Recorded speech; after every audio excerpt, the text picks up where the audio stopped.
My brothers and sisters in Christ, as we come to this penultimate week of ordinary time and the liturgical year, we get very late into the Gospel of Luke.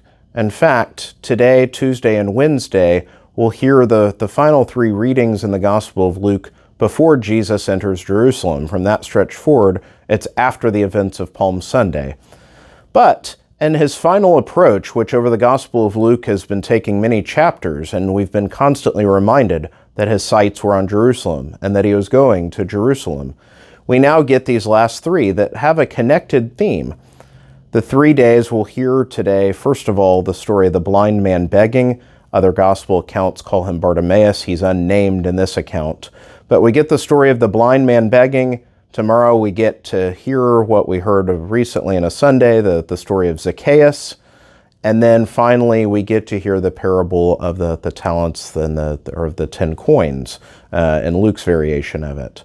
So where do these tie together? Let's look particularly at this first of these three parts, which is today's Gospel, the story of the blind man. So as Jesus approaches, we have a blind man begging. In the Jewish conception of things, this poor man must be a sinner of some kind because he's blind. The fact that there's something wrong with him means he's not in the favor of God. So the crowd would be dismissive of the blind man begging. Perhaps even, likely, Jesus' own disciples are dismissive of this individual. He's an annoyance. This man is crying out, "Son of David, have pity on me." I dare say we can think of this man much as the way that we're uncomfortable or perhaps even bothered by the presence on the streets of the homeless, the begging.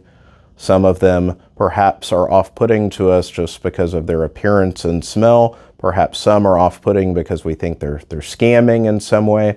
But if we think, as we move about, the discomfort we have, this is the same response the crowd around Jesus would be having to Bartimaeus, and yet Jesus does not ignore or send this man away, but he stops and says, "What do you want?" And the man says, "Master, I want to see." Jesus' response, "Your faith has saved you." This is a man who not only knows what he longs for his sight, but has a faithful encounter with Jesus.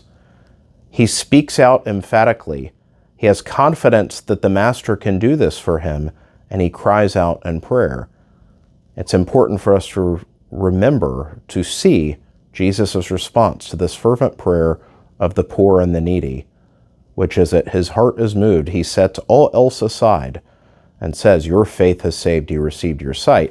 The Gospels go on to tell us that Bartimaeus, the blind man here, gets up and follows Jesus as a disciple into Jerusalem. But for here, think of the lowly. As we are self-important in our affairs, those we give weight to. And yet Jesus stops for the poor, begging blind man on the side of the road. Jesus' heart is moved by this one. There are so many, and we'll hear on Wednesday as he begins his parables, and certainly after he goes into Jerusalem, the harsh words to the authorities that would look down on such as these. And Jesus says their eyes and hearts are far away from God. As we contemplate things eternal, may our hearts not be far from God. May we see as God sees that which is important of value. And may we be fervent in prayer, having the faith that God answers our prayers and needs, for the heart, for the poor in spirit, to recognize their need for God, that he never fails to provide good gifts for his children. May God bless you all.